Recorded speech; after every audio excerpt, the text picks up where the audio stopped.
नमस्ते। हमेशा खुश रहो बिटिया। I am JBN Dr. Anamika Aherwal in the Department of Science and Technology at Jayoti Vidyapeeth Women's University, Jaipur. Now today I am going to take the lecture on the subject name Open Source Technology. Today's session is Groups and Permissions. Now the topics to be covered in this session are Introduction, View Linux Security Permissions, who has permission, what permission do they have. Now come to the introduction point. One of the main benefits of the Linux systems is that they are known to be less prone to security vulnerabilities and exploits than other systems. So if we are talking about the security purpose, we go for Linux operating system because the scientists and researchers, why they prefer Linux operating system, because there is a less chance for the virus. Okay, so this may imply that it's critical for Linux users to understand security permissions. So of course it is important that you know the security permissions, how to take on and how to use, and when we will use these security permissions. So view Linux security permissions are to start learning about Linux permissions. Imagine we have a newly created directory like permission demo. Okay, so this permission demo is a directory which is newly created. So this is run on the CD inside the directory and use the ls -l command to view the Linux security permission. Through this we can see the permission, or you can say security permissions. And the commands to view the Linux security permissions, if you want to sort them by time modified, add the -t prompt, or you can -t options. So ls or lt, since there are no more files inside this new directory, this command returns nothing. You can see here, if you type this ls-lt, means you are nothing to see in this screen. This is a root localhost permission demo. Okay, now come to the view Linux security permission. To learn more about ls options, access its man page by entering man ls on the command line. Okay, so you have to use man ls basically for the permission, like indicator, and this you can see in the command prompt. Okay, so this -i is for inode, capital I ignore patterns, kilobytes, and using long listing format. This is basically -l for the long listing formats, right? And capital is for dereference, like.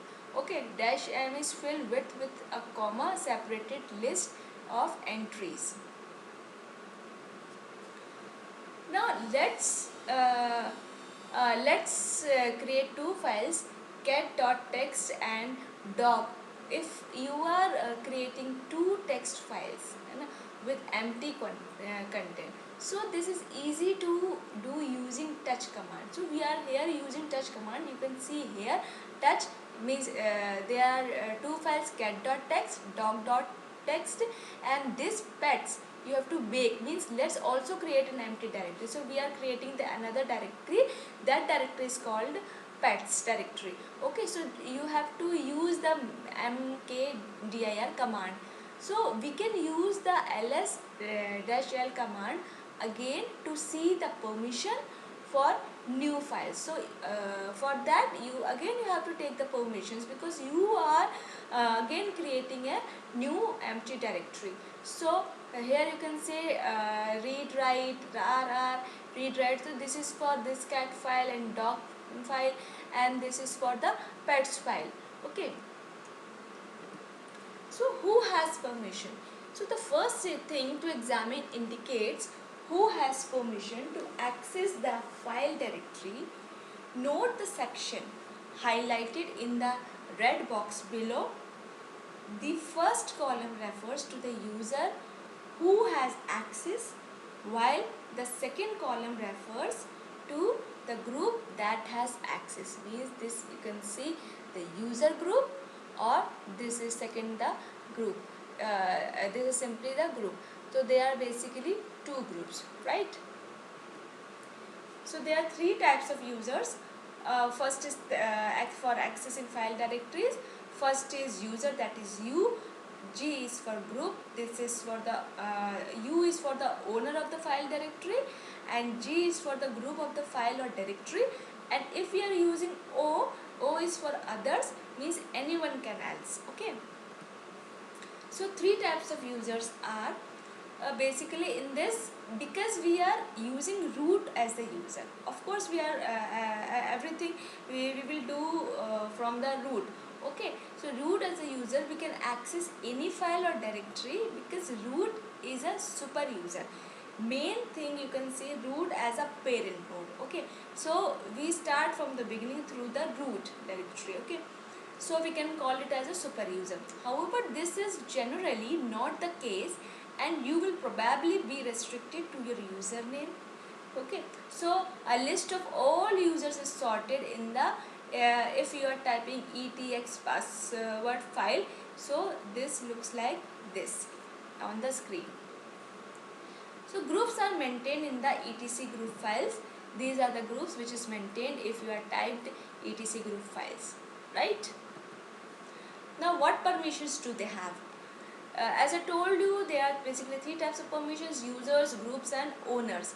Okay, so this is basically for the first group, user. This is the second group for the group permission, and this is for the owner permission. Okay, so we classify into three. We are creating text and dog and pets file, so permission is accordingly. So what permissions they do have me in this? This is a screenshot in which you can easily see this dash means file, or RW means read or write, it's for user, and JR that is for group. Okay, and R dash X means this is for the others, and this is the user for ACL, and the ACL means access control list, right? So this is an example.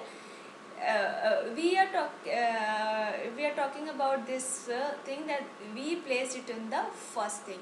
So this is basically file. Second is the user permission that can be read and write. So writes why 6 is here, because R plus W. What I am here is the value of our numeric value is R4 and W is 2. The 4 plus 2 is 6. So here comes the 6. Okay, the group permission can read only. The value of R is only 4. As you can see here, value of R is 4, right? So other permission can read and execute 5. How 5 comes?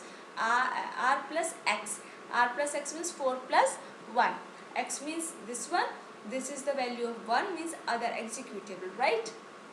So access control list, ACL, flag none, because no permission, because only these three are the permission groups. Okay, so this is all about this session.